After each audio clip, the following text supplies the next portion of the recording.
Assalomu alaykum hurmatli talabalar. Bugungi mavzuyimiz ta'limda boshlang'ich ta'lim pedagogikasi fanidan ta'limda ijtimoiy adolat va ekologik adolat o'rtasidagi ziddiyatlar mavzusi. Bu mavzuyimiz juda ham muhim, bugungi kundagi dolzarb mavzulardan biri hisoblanadi. Faqat mavzuyimizni boshlashdan avval o'tgan mavzuyimizni bir bor esga olamiz. O'tgan darsimizda biz rivojlangan iqtisodiy jihatdan rivojlangan mamlakatlarning ta'lim tizimlari haqida nima qildik? Gaplashgan edik. Nima topshiriq berildi?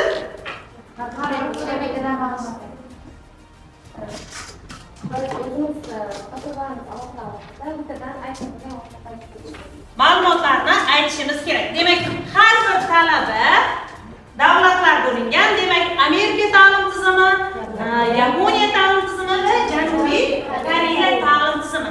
Ana shu ta'lim tizimlariga xos bo'lgan, bir-birinikini takrorlamagan bittadan nima qilamiz? Ma'lumot aytamiz. Shahnoza boshlaydi va keyingilari davom ettiradi. Demak, biz hozir Yaponiya ta'lim tizimini o'ziga xos xususiyatlari haqida bir marta mavzuni mustahkamlab olamiz. Yaponiyada boshlang'ich sinflardan boshlab ba'zi mamlakatlarda o'quvchilar maktab binolari, koridorlar, sport zal va hattoki hojatxonalarni o'quvchilar o'zi mustaqil ravishda tozalaydi. U yerdagi maktablarda ta'limlar shtatlari mavjud emas. To'g'ri. Bolalar o'rta maktabni tugatganlaridan so'ng yuqori maktabga 15 yoshlardan qabul qilinadi va bu yuqori maktabga imtihon asosida qabullar bo'ladi. Rahmat. Mavzular rejalari yozib turamiz qolgan. O'rta maktab sinflarini raqamlashtirish O'zbekistondagi kabi 27 emas, 2 tartibda bo'ladi. O'rta maktabda fanlarni o'quvchilar o'tadilar, lekin fizika, kimyo, biologiya va geografiya fanlari bir majmuaga birlashtirildi, bir o'qish tomonidan. Yuqori maktabga ta'lim olish majburiy o'rtasida yapon yoshlari 90%dan ortig'i o'qishni davom ettiradi. Ularda boshlang'ich va o'rta ta'lim maktablari bepul bo'lib, yuqori maktab esa pulli hisoblanadi. Rahmat. Maktab va kollejlarda shtatlarda bir-biridan farq qilishi mumkin, lekin ta'lim vazirligi tomonidan tasdiqlangan standartlarga asoslanadi. Yaponiya maktab direktorlari o'quvchilari har va boshqa maktabga ko'chiriladi. Ma'lumotlar takrorlab olamiz. Amerikada parvarishlar o'z ta'lim strukturasini mustaqil tanlaydi. To'g'ri. Amerika xalqining deyarli 28% oliy ma'lumotli. Amerikada 11 va 10 yoshdan o'rta maktab boshlanadi va u 3 yil davom etadi. Rahmat. Maktabgacha ta'lim ularda 3-5 yoshli bolalarni o'z ichiga oladi. To'g'ri. Amerikada o'quv yili 170-180 kun davom etadi. Amerikalik talabalar bir vaqtda o'zida 2 xil mutaxassislik bo'yicha diplomlarga ega bo'lishi mumkin. To'g'ri. Amerika oliy o'quv yillari dunyo bo'yicha 2-o'rinda turadi. Amerikada bitiruvchilarning layoqatlilari doktorantura va aspiranturada tahsil olishadi. Elementar maktab mustaqil o'quv muassasasi bo'lib, bitta o'quvchi sinfdagi vazifalarni bajaradi. Amerikada bolalar maktabga 6 yoshdan borishadi. Amerikada bolalar haftada 5 kun maktabga borishadi. Rahmat. Bugungi mavzuyimiz har o'sha o'tgan mavzularimizga uzviy bog'liq qoldi. Demak, ta'limdagi ijtimoiy adolat va ekologik adolat o'rtasidagi ziddiyatlar. Bilamizki, ziddiyat deganda bizning ko'z oldimizga nima keladi? Muammoli holat, qarama-qarshilik, to'g'rimi? Ko'z oldimizda gavdalanadi. Vaholanki, biz har bir tushunchani rejalar asosida ketma-ketlikda bugun bu haqda gaplashib olamiz. Nima uchun bu ziddiyat muhim? Demak, ta'lim tizimi ikki muhim maqsadni bir vaqtda amalga oshirishi kerak. Ham ijtimoiy adolatni, ham ekologik adolatni birgalikda nima qilish kerak? Amalga oshira olish kerak. Lekin bu ikki xil yo'nalish bo'lganligi uchun bir-biriga ba'zan mos keladi, ba'zan esa mos kelmaydigan jihatlar ham mavjud bo'ladi. Ijtimoiy adolat va ekologik adolat bir-biriga zid keladimi yoki bir-birini to'ldiradi? Dastlab ijtimoiy adolat tushunchasiga to'xtalamiz. Adolat deganda nimani tushunasiz? Adolat. Ko'z oldimizga nima keladi?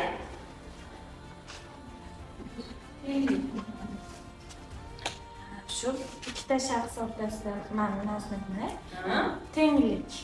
Bir-biriga bo'lgan hurmat, ishonch. Qaysidir ma'noda ijtimoiy adolat bu axloqiy me'yorlarni ham nima qiladi? O'z ichiga oladi. Ijtimoiy adolat jamiyatda moddiy va ma'naviy boyliklarni, huquq va imkoniyatlarni barcha fuqarolar o'rtasida tenglik, munosib turmush darajasi va ijtimoiy himoya tamoyillarini o'z ichida qamrab oladi. Bu albatta axloqiy me'yorlarni ham ijtimoiy adolat o'z tarkibiga oladi. Bundagi holatlarda insonlarni asosiy jihatlarga, qaysi jihatlarga e'tibor berish kerakligi, ijtimoiy adolat deganda nimalar ko'z oldimizga gavdalanishi haqida umumiy ko'rsatmalar yoki umumiy jihatlari quyidagilar. Birinchi o'rinda teng imkoniyatlar. Biz hammamiz teng huquqlimiz, to'g'rimi? Demak, ta'lim, sog'liqni saqlash, ish joylarida barchaga teng imkoniyat yaratish. Bu degani ayol, erkak, yosh, qari, yoshini, jinsini, irqini, millatini, ijtimoiy kelib chiqishidan qat'iy nazar hamma teng huquqli ekanligi har bir jarayonda, ta'lim jarayonida ham yoki ishlab chiqarish jarayonida ham, faoliyatida ham, hammasi sog'liqni saqlashda ham teng bo'lishi. Taqsimot adolatli bo'lishi. Daromadlar va resurslar adolatli taqsimlash orqali boy va kambag'al o'rtasidagi farqlarni kamaytirish. Nima uchun? Masalan, ba'zilar o'ylaydi. Nima uchun bu kambag'al, nima uchun boy? Bizda mana shunday tafovut insonlarni qaysidir ma'noda tenglikni buzilishiga olib kelishi mumkin. Qaysidir ma'noda adolatdan cheklash holatlari ham yuz berishi mumkin. Shuning uchun imkon qadar ularni teng sharoitlarda, teng resurslar bilan ta'minlab qo'yishimiz kerak. Adolat deganda masalan kimdir harakat qiladi, kimdir harakat qilmaydi. Vaholanki teng imkoniyatlar yaratilganda ulardagi faoliyatni amalga oshirish insonni o'ziga bog'liq bo'lib qoladi. Mana shu jihatlarga ham e'tibor berishimiz kerak. Ijtimoiy himoya, nogironligi bo'lgan shaxslar, yoshlar, keksalar, ayollar, ehtiyojmand qatlamni doim qo'llab-quvvatlash. Bu davlat dasturlariga ham kiritilgan. Demak, jamiyatdagi har bir ehtiyojmand oila yoki insonlar bir-biriga adolatli munosabatda bo'lish yoki uni kam yoki ko'p ko'rmaslik holatlarini ta'minlashimiz kerak. Huquqiy tenglik. Demak, qonun oldida barchaning teng huquqli ekanligi. Bu har bir fuqaro o'z mehnati, salohiyatiga yarasha munosib hayot kechirishini ta'minlaydigan tizimdir. Hamma sharoitlarni, tengliklarni, ijtimoiy adolatni ta'minlashimiz mumkin. Vaholanki, insonning o'ziga bog'liq jihatlari ham nima bo'ladi? Bu jarayonda namoyon bo'ladi. Demak, sizni hech kim sizni o'zingiz uchun, sog'lig'ingiz uchun kurashmaydi. Sizni yaxshi yashashingiz uchun boshqa inson mehnatni bermaydi. Sizni bilim olishingiz uchun kimdir sizni o'rningizga nima bermaydi? O'qib, ta'lim bermaydi. Mana shu jihatlarga ham e'tibor qaratishimiz kerak. Mana shunda ijtimoiy adolat tushunchasi yoki ijtimoiy adolat juda ham keng tushuncha. Bu oilada, ta'limda, sog'liqni saqlashda, hayotimizga har bir jabhasiga daxldor. Oilada farzandlar o'rtasida ijtimoiy adolatni ham saqlab turishimiz kerak deyiladi. Masalan, siz o'ylaysiz, ota-onangiz qaysidir farzandni ko'proq yaxshi ko'radi deb o'ylaysiz, a? Baribir hammani o'zini ichidan shunday fikr o'tadi. Vaholanki, mana shunday boshqalarga, o'zini aka-ukalariga bo'lgan munosabatni bir-biridan ustun qo'ymaslik holatlari bugungi kunda butun dunyoda ijtimoiy adolat tushunchasi bilan uzviy bog'liq holda amalga oshirilyapti. Demak, quyida ko'rishingiz mumkin. Har bir davlatda, Shvetsiyada, Germaniyada, Kanada, Xitoy va Fransiyada ijtimoiy adolat tushunchalarining oilada qanday amalga oshirilishi. Shvetsiya oilalarida ijtimoiy adolat, tenglik va farovonlik tushunchalari bilan chambarchas bog'liq holda o'rgatiladi. Demak, ota-onalar farzandlar uchun teng imkoniyatlar yaratishga, teng huquqlarni hurmat qilishga harakat qilishadi. Germaniyada esa ijtimoiy adolat huquqiy tizim va qonunlar oldida barcha qonunlarga, davlat tomonidan chiqarilgan qonunlarga amal qilish tushuniladi. Kanadada ijtimoiy adolat ko'proq ijtimoiy himoya tizimini va tenglik tamoyillari oldingi o'rinda turadi.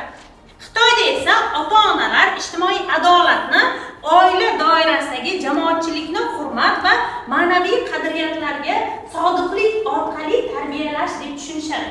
Demak, farzandlar uchun barcha sharoitlarni yaratib berishga harakat qilishadi. Fransiyada esa ijtimoiy adolat qadriyatlarni ko'proq inson huquqlari va tenglikka asoslangan holda amalga oshirishni nazarda tutadi. Demak, bu rivojlangan mamlakatlarda yoki umumiy ijtimoiy adolat tushunchasi haqidagi fikrlar. Endi shu o'rinda ekologik adolat unga yonma-yon holda kelyapti. Ekologiya o'zi nima? Ekologiya nima? Atrof muhit, toza havo, tabiat,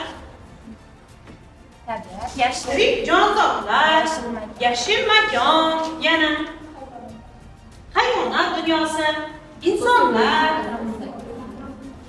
atrofimizdagi barcha jarayonlarni, bizni hayotimizga daxldor bo'lgan hamma narsani biz tabiat deya olamiz yoki ekologiya deya olamiz. Demak, ekologiya atamasi 18-asrning ikkinchi yarmida paydo bo'la boshlagan va 19-asrning boshlarida fanga kirib keldi. Ekologiya atamasi fanga birinchi bo'lib 1866-yilda nemis darvinist olimi Ernest Haeckel tomonidan ta'limga kiritildi. Kim tomonidan ekan? Ernest Haeckel tomonidan ekologiya atamasi kiritildi. Demak, ekologiya atamasida darvinist olim deb ta'kidlaymiz. Darvinist olim kimligini bilamizmi? Yo'q. Darvinist olim bu jamiyatda insonlarni yashash sharoiti orqali o'zgarishi. Siz ota-onangizga o'xshaysiz, ota-onangizning xususiyatlarini olasiz, nasldan naslga insonlar yashash sharoitlari irsiyat bilan bog'liq holda o'zgarib borish jarayoni.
Azon qatlamining yemirilishi bugungi kunda global o'sishga olib kelyapti.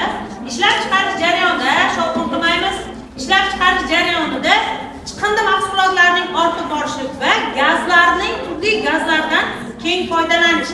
Masalan, freon ishlatamiz va ana shu gazlar azon qatlamining yemirilishi va tuynuklar hosil qilishiga olib kelyapti. Bu tuynuklar natijasida quyoshdan kelayotgan ultraviolet nurlarning zararlari bizga to'g'ridan-to'g'ri tanamizga va tabiatga o'z ta'sirini o'tkazmoqda. Buning natijasida aholi o'rtasida yoki insonlar o'rtasida turli xil toshmalar, yuqumli kasalliklar yoki zararlanish, viruslar soni ortib ketyapti. Hattoki tabiatda ham o'simliklarning nobud bo'lishi, hayvonlarning turlarining kamayib ketish holatlari aynan azon qatlamining yemirilishi natijasida amalga oshyapti. Vaholanki bu azon qatlamining yemirilishiga doir amalga oshirilayotgan ishlar 1960-yildan boshlandi va tabiatga chiqarilayotgan gazlarning, ayniqsa freon gazlarining sonini kamaytirish yoki ishlab chiqarish, ularning hajmini kamaytirish uchun choralar ko'rilmoqda. Va bu qaysidir ma'noda bugungi kunga kelib oldingi 1960-yildagidan 2,5 barobar kamaygan bo'lsa-da, lekin biz hali ham bu gazlardan foydalanamiz. Biz qachonki mana shunday azon qatlamining yemirilishi natijasida hosil bo'lgan tuynuklar sekin-asta yopilyapti, vaholanki to'la yopilib ketmaydi. Shuning uchun biz hali ham tabiatdan ozod bo'lishimiz mumkin. Qaysi ma'noda? Quyoshning to'g'ridan-to'g'ri nurlari bizga o'z ta'sirini o'tkazishi mumkin. Chiqindilarning ortib borishi kimga tushuvdi? Tayyormisiz? Kimdan boshlaymiz? Kim tayyor? Boshlaymiz. Daraxtlarning va yashil makonning kamayishi. Daraxtlar yashil makonimizda atrofimizda ekologik muammolar uzviy bir-biri bilan bog'liq hisoblanadi. Daraxtlar havoni tozalash, ekologiyani yaxshilash uchun kislorod ishlab chiqarishda faol ishtirok etadi.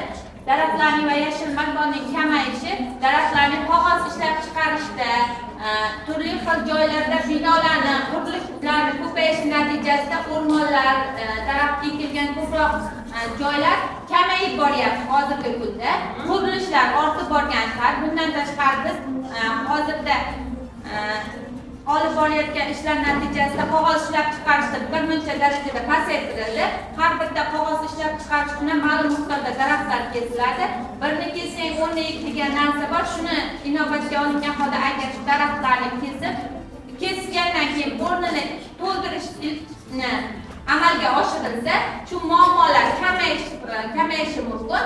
Keyin bundan tashqari yashil makon doirasida bizda qurilishlar, narsalar ko'paygan sari yashil makonlarimiz borgan sari kamayib boryapti. Bu hayvonot dunyosiga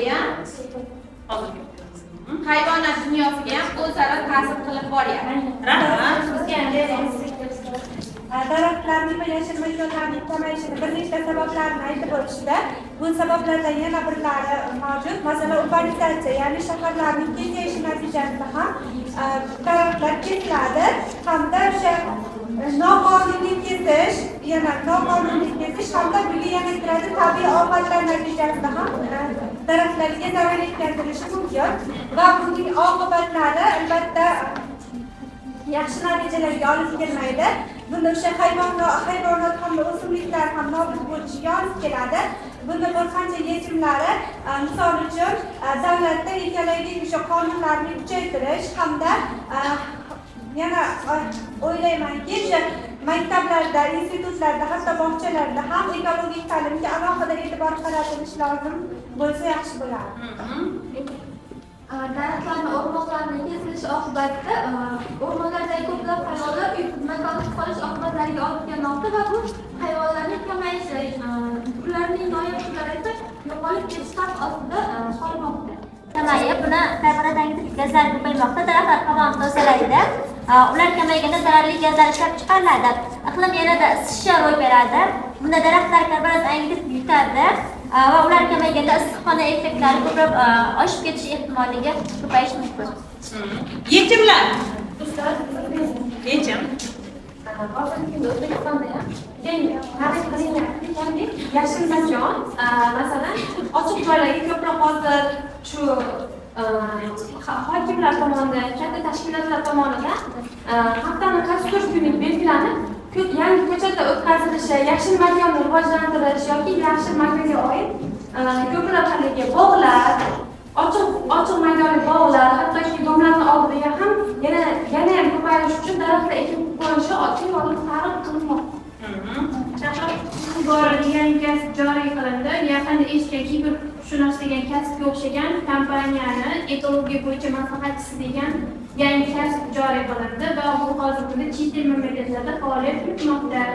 Kompaniyani ekologiyaga foydasi, zarari, uni suvga ifloslanishi va qay tarzda ekologiyaga kamroq zarar va insoniyatga ko'proq foyda keltirish bo'yicha masalalarni ko'rib chiqadi. Shu daraxtlarni kesilganda kerakli maqsadda foydalanib, kesilganda uni o'rniga ekib qo'yish yana o'sha tabiatga zarar keltirishni kamaytiradi. Yashil makonlardan foydalanilmoqda. Bu yashil makonlarni kerakli hududdan foydalanib, qolgan joylarni yashil makon sifatida qoldirish zarur. Chunki toza havo bo'lmasa inson ham, hayvonot ham yashashi qiyinlashadi. Biz toza havodan nafas olmaganimizdan keyin turli xil kasalliklar ham kelib chiqadi. Shu tufayli daraxtlarni ham, yashil makonlarni ham kamaytirmay, yanada ko'paytirishimiz zarur. Rahmat. Endi avval o'tamiz. Nechinchi savol edi? Nechinchi muammo edi? Ichimlik suvining kamayishi. Nima uchun ichimlik suvi kamayib ketyapti? Orqadan javob beramiz. Ichimlik suvi tanqisligi hozirgi kunga kelib global muammolardan biriga aylanib ulgurgan. Dunyoning jami yer yuzidagi suv havzasining 2,5% qismigina kichik suv havzalari tashkil etadi. Bu esa bu suvlarning ayrim qismlari muzliklardan va yer osti suvlaridan tashkil topgan. Ichimlik suvining kamayishiga turli xil omillar misol bo'lishi mumkin. Masalan, havoda tabiatdagi havo haroratining keskin ortib ketishi natijada tog'lardagi muzlar eriydi va suvlar, daryodagi suvlar kamayib ketadi. Ikkinchi sababi ko'plab hududlardagi yog'ingarchiliklarning kamayishi, bu esa qurg'oqchilikka olib keladi. Natijada ichimlik suvi tanqisligiga misol bo'ladi. Rahmat. Yana Bugungi kunda ichimlik suvining kamayishi, bu ichimlik suvi ekologik muammosi butun O'zbekiston bo'yicha emas, butun dunyo miqyosida ham global muammo hisoblanadi. So'nggi 100 yillik ichida suvga bo'lgan ehtiyoj 6% ga oshganligi va bugungi kunga kelib esa suv zaxirasi 25% ga kamayganligi qayd etib kelinadi va bundan keyingi shu holatda ishlatish natijasida bundan keyingi 25 yil ichida yana suvga bo'lgan ehtiyoj oshishi va 2 barobar suvning kamayishi kuzatilishi ehtimoli yuqori hisoblanadi. nima uchun? Xo'p, nima uchunligi? Bugungi kunda ichimlik suvini kamayishiga asosiy sabab, masalan, shahar zonalarida oladigan bo'lsak, kanalizatsiya quvurlarida ham toza ichimlik suvidan foydalaniladi. Suvni qayta ishlanmasligi, keyin esa qishloq xo'jaliklarida, fermer xo'jaliklarni oladigan bo'lsak, suvni tomchilatib sug'orishga o'tilishi borasida bugungi kunda ko'p islohotlar olib borilyapti. Lekin turli xildagi ko'plab fermerlar bunga e'tiborsiz qaraganligi tufayli ham bu tomchilatib sug'orish islohoti olib borilmayotganligi uchun toza ichimlik suvidan foydalangan holatda tomorqalarni sug'orish holatlari ko'p kuzatiladi. Asosan ichimlik suvidan foydalanib, sug'orish ishlari olib boriladi. Shuning uchun bugungi kunda ichimlik suviga bo'lgan ehtiyoj ortib boryapti va ichimlik suvi kamayyapti. Qarayapmiz. Ichimlik suvining kamayishiga yana bir sabab bo'lib, sanoat, maishiy texnikalar va kimyoviy moddalar ishlab chiqishni ham misol qilishimiz mumkin. Bu hozir suv yetarlicha bor, lekin suv miqdori keskin kamayib ketmoqda va bunga yana bir sabab bo'lib aholining ortishi, aholi sonining ortishi. Xuddi shu narsa. Suvga bo'lgan ehtiyoj yanada kuchaymoqda va bu suvning kamayib ketishiga sabab bo'lmoqda. Ichimlik suvining kamayishidan yana bitta sabablardan biri oddiy narsalarga keragidan ortiq suvni sarflash, masalan, olib ko'ramiz. Yo'llarda, yo'l shaharlarida, ishlayotganlarda 100 litrdan ko'proq suv sarflanyapti. Bundan tashqari ko'pchilik o'ylaydi, bizdan chiqib ketgan suv bug'lanib osmonga chiqib, qor, yomg'ir shaklida qaytadi deb o'ylaydi, lekin aynan bizdan chiqqan chuchuk suv bizga chuchuk suv shaklida keladi degani emas. U boshqa joyga yog'ishi mumkin, suv emas ham mumkin. Judayam to'g'ri. Demak, buni oldini olish uchun nima qilishimiz kerak? Ichimlik suvini kamayishini oldini olish uchun qanday choralar ko'rishimiz kerak? Oddiy masalan yashash paytimizda insonlar hayot davomida hozirgi kunda ko'proq insonlar faqat o'zini o'ylab yashaydigan bu holda ko'proq balki egoistlar, ya'ni keyingi avlodni umuman o'ylamaydigan. Faqat o'ziga bo'lsa bo'ldi. Oddiy suv misol qilib olganda biz oddiy o'zimizni qo'l yuvishimiz, tish yuvishimizga ham ko'p suv sarflayapmiz. Idish yuvishda ham shuni insonlar sal e'tiborliroq bo'lib kamroq sarflash kerak, chunki bunga hech qancha suv ketmaydi degan taqdirimizda ham ozgina qilib, ya'ni to'la ko'l deb ko'p sarflashimiz mumkin. Juda ham to'g'ri. Tejamkorlik bo'yicha hattoki dinimizda ham, hadislarimizda ham alohida hadislar yoki alohida qoidalar keltirib o'tilgan. Dinimizda ham suvni isrof qilmaslik haqida juda ham chiroyli hadislar, unga tupurmaslik yoki uni ifloslantirmaslik, chiqindi mahsulotlarini suvga tashlamaslik kerakligi haqida alohida hadislarni Imom Buxoriy tomonidan aytib o'tilganligini bilamiz. Keyingisi chiqindilarni qayta ishlash tizimini rivojlantirishga, ya'ni ko'plab hududlarda chiqindilarni saralash va qayta ishlash yaxshi yo'lga qo'yilmaganligi. yana Chiqindilarni olib borishga bir nechta sabablar muhim bo'lib o'ynaydi. Ya'ni ulardan birinchisi aytib o'tildi, ichimlik suvining kamayishida o'sha aholini ko'payishi bo'ladigan bo'lsa, aynan chiqindini olib borishda ham o'sha aholi sonining ko'payishi muhim rol o'ynaydi. Ikkinchisi zavod va fabrikalarning rivojlanishi. Ma'lum bir hududda nechta fabrika va zavodlar bo'lsa, uni ekologiyasiga ta'sir qilishi bilan bir qatorda chiqindilarning ko'payishiga ham sabab bo'ladi. Keyingisi ya'ni shu chiqindilarning asosiy qismini tashkil qiladigan hozir rivojlanib ketdi bir martalik mahsulotlar. Ya'ni shu bir martalik mahsulotlarga paketlar, qadoqlar, idishlar kiradigan bo'lsa, ularni to'planishi ham chiqindilarning ko'payishiga olib boradi. Keyingisi qayta ishlash yetarli emasligi, qayta ishlash madaniyati yetarli emasligi sabab bo'ladi.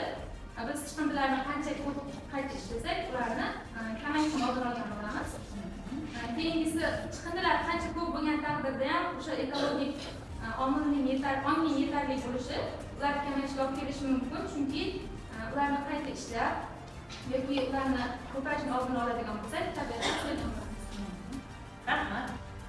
Agar biz ana shunday o'quvchilarimizga, farzandlarimizga, bolajonlarimizga ana shu saralashni alohida tartibda amalga oshirsak, uni qayta ishlash uchun aholini band bo'lgan qatlam ham ularga qulaylik yaratadi. Alohida ajratilgan plastmassa, temir buyumlar yoki qog'oz mahsulotlari yoki plastik buyumlarni alohida ajratib, ularni qayta saralaydi. Lekin hammasini aralash holatda emas. Demak, mana shunday narsani biz o'zimizga ham nima qilishimiz kerak? Joriy qilishimiz kerak. Bu bugungi kundagi ekologik muammolar hisoblanadi. O'rta Osiyo hududida Orol muammosi ham bugungi kunda ekologik muammo sifatida ko'rilmoqda. Chunki Orol dengizining qurishi juda ham katta hududlarni tuproqni sho'rlanish darajasining ortib ketishi, aholining nafas yo'l kasalliklarining ortib borishiga va bundan tashqari tuzli bo'ronlar, tuzli shamollarni sodir bo'lishi va ana shu yerdagi suvlarning cho'rlashish darajasini ortib ketishiga sabab bo'lyapti. Agar bularni sekin-asta oldini olmasak, biz kelgusida kelajak avlodga biz tabiatni butunligicha yetkazib bera olmaymiz. Qaysi ma'noda? Bizning hayotimiz integratsiya. Hayotimizga hamma narsa kerak. Biz yashayapmizmi? Tabiatda yashaymiz, jamiyatda yashaymiz, insonlar orasida yashaymiz. Har biri bir-biriga uzviy bog'liq. Tabiatdagi ekologik madaniyat, ekologik ong, ekologik adolat ham bir-biriga chambarchas bog'liq. Demak, havoning isishi, ichimlik suvining kamayishi, unumdor yerlarning sonining kamayishi yoki boshqa muammolar ham bir-biriga uzviy o'ylab qarasak, nima bo'ladi? Bog'liq holda kechadi. Bu ta'limotlarni yoki bu tamoyillarni oldini olishimiz uchun esa biz avvalo o'zimizga savol berishimiz kerak. Ha, biz ijtimoiy adolat yoki ekologik adolatni ta'minlash uchun nima qilyapman? Nima qilyapmiz? Faqat nima qilyapmiz? Ko'p zarar keltiryapmiz. Resurslar uchun raqobat savol tug'iladi va resurslarda cheklangan moliyaviy resurslar, ijtimoiy dasturlar, stipendiyalar, psixologik yordam yoki ekologik dasturlar, ya'ni yashil infratuzilma, toza energiya o'rtasida taqsimlanishi kerak. Qaysi biri ustuvor? Ijtimoiy adolat kerakmi yoki ekologik adolat kerakmi? Nima qilish kerak? Ularni teng olib ketishimiz kerak. Lekin teng olib keta olmaymiz. Bizni chiroyli partiyalarda, chiroyli auditoriyalarda yaxshi ta'lim olishimiz uchun nima kerak? Kerakli jihozlar kerakmi? Bu jihozlar nimadan yasaladi? Demak, bizni qulayliklarimiz uchun tabiat nima qilyapti? Zarar ko'ryapti. Mehnat va ekologiya, yoqilg'i sanoatini yopish ekologik jihatdan foydali hisoblanadi. Lekin bu jarayonda jamoalarning ish o'rinlari nima bo'ladi? Yo'q bo'ladi va ta'lim tizimida qarama-qarshilikni o'quvchilarga qanday tushuntirishimiz kerak? Yoqilg'ini ishlatmaylikmi yoki ishlataylikmi?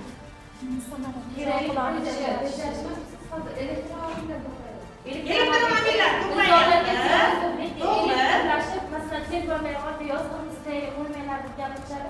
Unda elektromobilda tagimizdan elektr chiqib, bizga yoshimizga zarar keltiradi. Sog'lig'imizga ham. Ha. Ko'proq Demak, qisqaradi.